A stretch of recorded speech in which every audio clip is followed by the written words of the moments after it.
بسم اللہ الرحمن الرحیم۔ میں اپنے دوست احباب کے سامنے اس چیز کو بیان کر رہا تھا کہ نبی کریم صلی اللہ علیہ وسلم نے وہ 15 چیزیں کون سی فرمائی جن کی وجہ سے، جن کے پیدا ہونے سے، جن کے آنے کی وجہ سے اللہ کے عذاب پھر نازل ہوئے۔ ان میں سے کچھ چیزیں میں نے آپ لوگوں کے سامنے بیان کر دی ہیں۔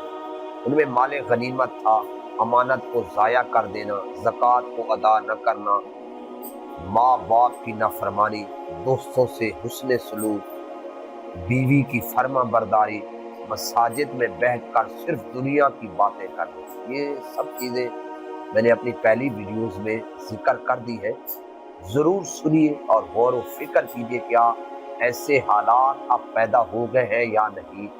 اب آگے سنیے، اللہ کے پاک پیغمبر امام الانبیاء محمد مصطفیٰ صلی اللہ علیہ وسلم نے فرمایا، آدمی کی عزت محض اس کے ظلم اور شر سے بچنے کے لیے کی جانے لگے گی۔ آدمی بالکل بدکار ہوگا، فاسق ہوگا، کمینہ قسم کا ہوگا، لیکن صرف اس کے ظلم کی وجہ سے لوگ اس کے ڈر کی وجہ سے اس کی عزت کریں گے، باقی اس کی پیٹھ کے پیچھے جو ہے نا وہ کہیں گے کہ اللہ اب ہم سب کو اس آدمی سے چھٹکارا نصیب۔ اب ظلم و تشدد کتنا بڑھ گیا ہے، لوگ ڈر کے مارے اس بندوں کی عزت کرتے ہیں جو عزت کے قابل کیا نام لینے کے قابل بھی نہیں۔ تو اللہ کے پاک پیغمبر امام الانبیاء محمد مصطفیٰ صلی اللہ علیہ وسلم نے یہ نامی چیز فرمائی کہ جب یہ چیز پیدا ہونے لگے تو پھر انتظار کرو قیامت کا اور اللہ کے عذاب کا۔ اور 10ویں چیز اللہ کے پاک پیغمبر نے فرمایا کہ سب سے کمینہ، رذیل اور فاسق آدمی قوم کا قید اور نمائندہ ہوگا۔ اللہ رب العزت محفوظ فرمائے، اللہ رب العزت اس قوم کو نیک، متقی اور پرہیزگار سردار عطا فرمائے۔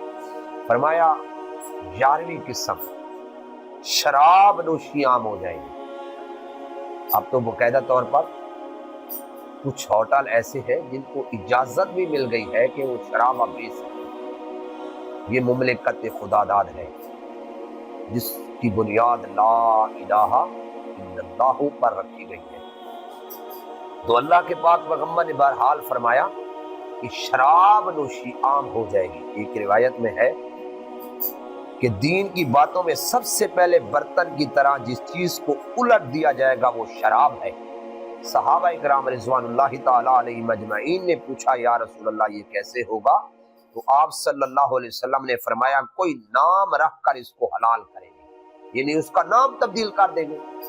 جیسے سود کا نام ہم نے پرافٹ رکھ دیا اور پھر اس کو حلال سمجھنے لگے، ہے سود، پتہ ہے بندے کو کہ یہ سود ہے، لیکن اس کے باوجود ہم اس کا تھوڑا سا نام چینج کر اس کو حلال کرنے لگے ہیں۔ میرے پیارے پیغمبر امام الانبیاء محمد مصطفیٰ صلی اللہ علیہ وسلم نے فرمایا تھا ایک وقت آئے گا میری امت پر کہ لوگ پیسہ اکٹھا کریں گے لیکن ان کو خود بھی پتہ نہیں ہوگا کہ یہ پیسہ حلال کا ہے یا حرام کا ہے، بس وہ کہیں گے کہ آئے آئے۔ میرے نبی پاک صلی اللہ علیہ وسلم نے فرمایا کہ میری امت پر ایک وقت آئے گا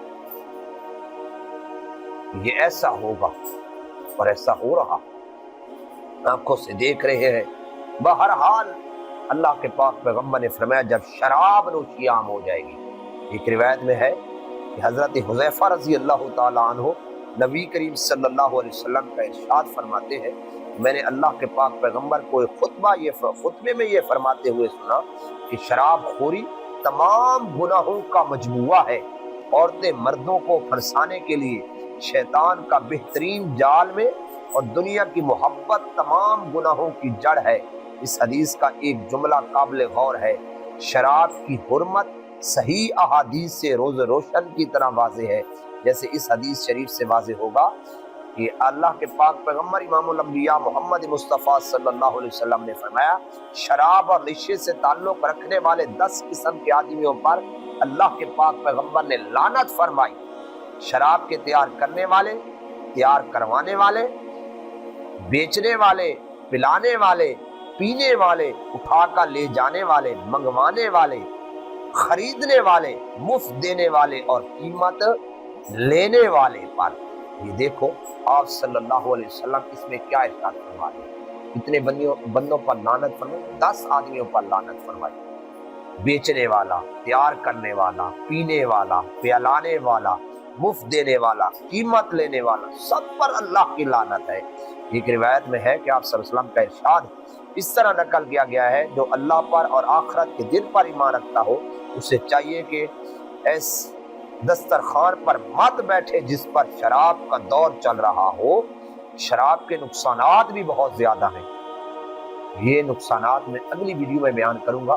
تب تک ان چیزوں کو یاد کریں۔ اللہ رب العزت ہم سب کو سمجھنے اور عمل کرنے کی توفیق عطا فرمائے۔